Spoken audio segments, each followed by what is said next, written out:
Two kids from a small town in North Carolina, no money, no connections, no one who believed in them, wrestled in their backyard on a trampoline while their friends watched and cheered, and most people would have called it a dumb hobby, a phase, something you grow out of. But Matt and Jeff Hardy looked at each other and said, "This is our life," and against every odd, against every rejection, against every person who told them they weren't good enough, they made it, not just to WWE, but to the very top of it. Matt Hardy was born March 26, 1974, and Jeff Hardy came along August 31st, 1977, and they grew up in Cameron, North Carolina, a place so small it barely registered on any map that mattered. And their mother, Ruby Moore Hardy, passed away from brain cancer when Jeff was just 9 years old and Matt was 12, a loss that hit their family like a freight train, leaving their father, Gilbert Hardy, to raise them on his own while working himself to the bone to keep everything together. But the boys had wrestling, and wrestling was their escape, their religion, their therapy, because every Saturday morning they'd watch WWF, and something inside them would just light up, not like fans watching a show, but like students studying a craft, memorizing every move, every moment, every detail, dreaming so hard about that world that it stopped feeling like a fantasy and started feeling like a destination.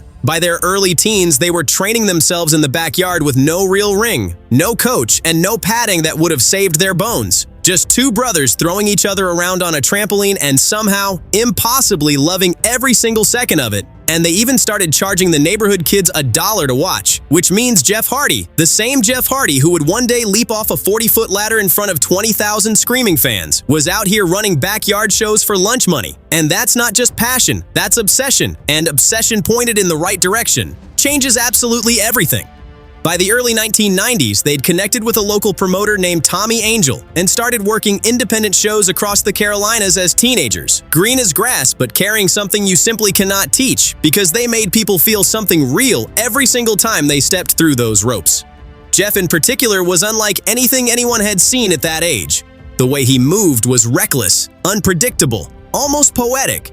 He didn't just wrestle, he performed. And in 1993, Matt got his first WWF tryout at 19 years old, used as enhancement talent, which is wrestling's polite way of saying he was there to lose and make the real stars look better. And Jeff followed shortly after as a teenager, getting his own shot at the same thankless role. For years, they were jobbers, background characters, the guys who took the fall and went home. But here's the thing. They never stopped hustling, because between WWE bookings, they were grinding independent shows every single weekend, honing their craft, building their personas, developing a fan base that genuinely and fiercely loved them, with Matt sharpening his promo skills and ring psychology, while Jeff evolved into a daredevil the wrestling world had never seen. And slowly, undeniably, the WWE brass started to pay attention. In 1998, the Hardy Boyz got a real shot, a legitimate push, and they grabbed it with both hands, because paired with manager Michael Hayes, a veteran who helped shape their image, they began feuding with Edge and Christian and the Dudley Boys. Three teams, all young, all hungry, all willing to absolutely destroy their bodies for the audience. And what happened next became the stuff of wrestling legend, because their tag team ladder matches, first at No Mercy 1999, and then the unforgettable tables, ladders, and chairs matches at SummerSlam 2000 and WrestleMania 10-7, redefined what tag team wrestling could be. And these weren't just matches, they were events, moments burned into the memory of every wrestling fan who was alive to see them, with Jeff Hardy climbing 20-foot ladders and diving off the top of them, through tables and hanging by one arm from the title belts, while Edge speared him midair in one of the most iconic images in WWE history. And people in those arenas weren't just cheering, they were standing up, gasping, grabbing the person next to them and screaming, "Did you just see that?" Because the Hardy Boyz won the WWF Tag Team Championships multiple times during this era, and were beloved with an intensity that few acts in wrestling history have ever matched. But success in wrestling carries a shadow side, and for Jeff Hardy, that shadow grew very dark, because Jeff had always been a free spirit, creative, artistic, someone who painted and made music and lived gloriously outside every line.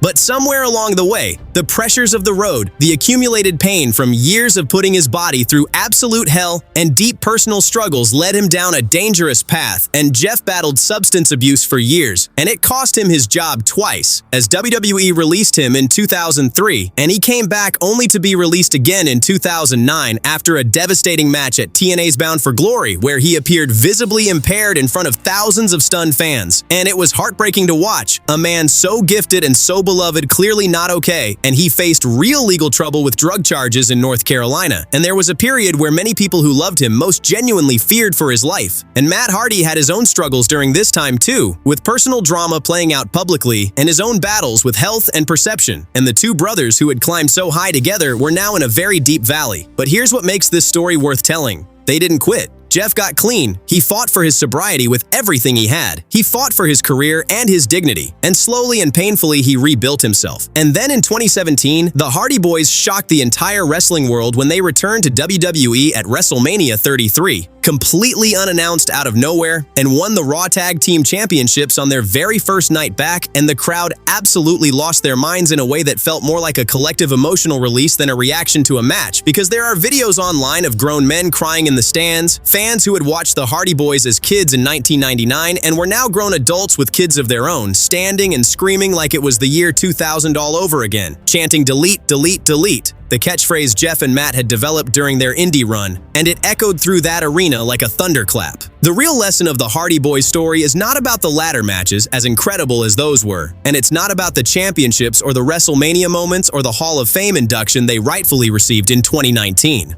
It's about two kids from a tiny town in North Carolina who chose a dream so big it scared everyone around them and refused to let go of it even when life hit them as hard as any steel chair ever could. Because they built their own ring, they lost match after match as teenagers, they pushed through years of being overlooked and underestimated, they survived personal demons that would have finished lesser men, and they came back every single time.